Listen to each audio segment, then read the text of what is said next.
В живота на човек се случват ситуации, застрашаващи неговия или на друго същество живот.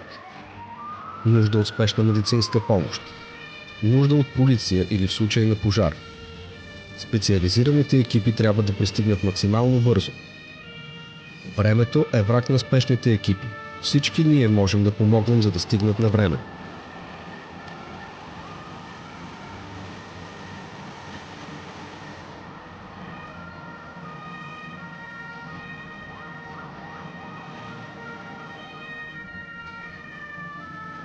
Този клип цели всички ние да се умеем да помогнем на спешните екипи да стигнат максимално бързо и на време до тези, които имат нужда от помощ.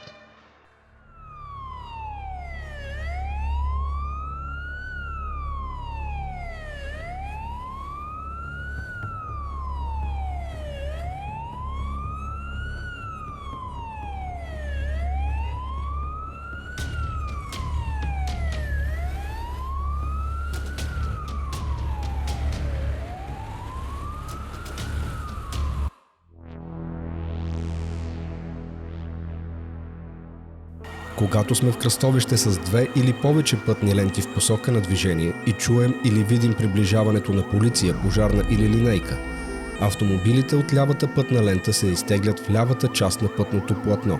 Водачите на автомобилите от всички други ленти се стремят да заемат най-дясната свободна част на пътното платно. Не пресичайте пред специализирани автомобили и не карайте зад тях.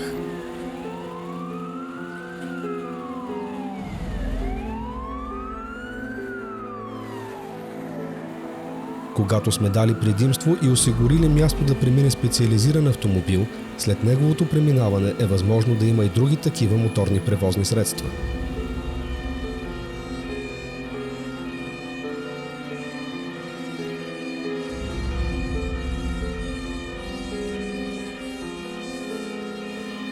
Преди да потеглите или да извършите друга маневра, огледайте се и се ослушайте. Не променяйте своето местоположение на пътното платно.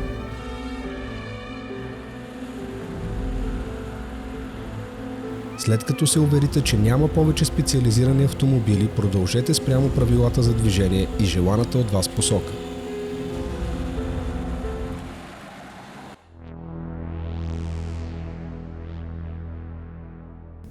Когато пътя, по който се движим, е с две ленти в посока, виждайки и чувайки зад нас сигнализиращ автомобил, намалявайки скоростта или спирайки, няма да им осигурим безпрепятствено преминаване.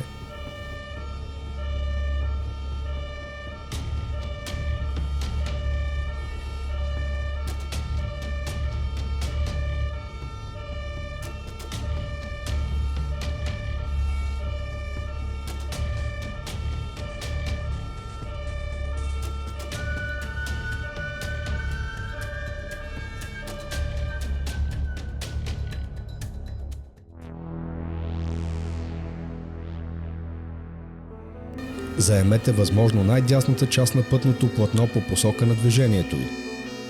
Ако сте пешеходец, не пресичайте пред такива автомобили, дори да имате разрешение за това.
Когато излизате от пресечка и чуете сирена, спрете и се огледайте.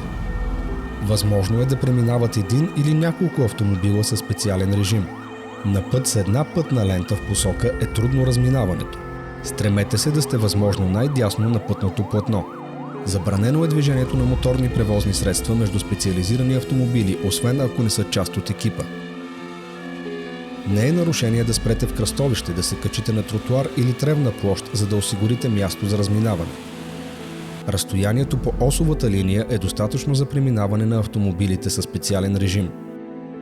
Ако сметнете за нужно, спрете и изчакайте тяхното преминаване.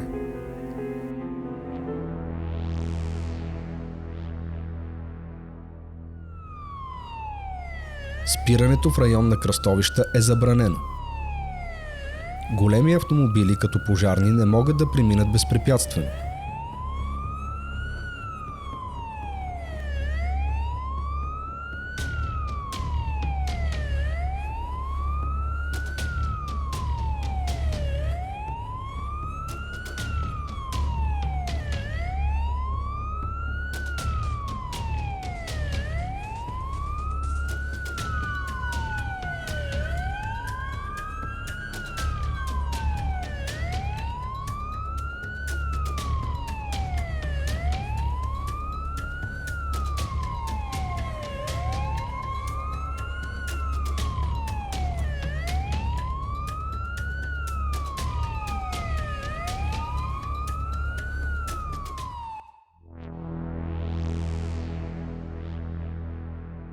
Запомнете, тези екипи спасяват хора или имущество.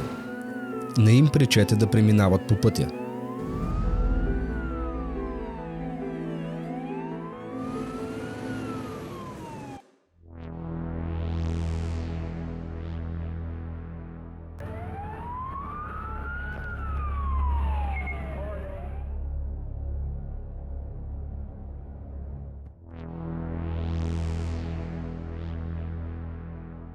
Когато се движим извън града и към нас приближава автомобил с пусната сигнализация, е достатъчно да намалим скоростта и да отбием максимално вдясно.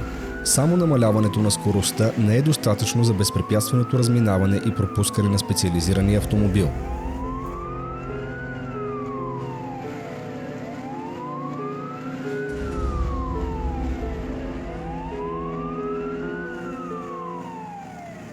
Този клип цели всички ние да се умеем да помогнем на спешните екипи да стигнат максимално бързо и на време до тези, които имат нужда от помощ.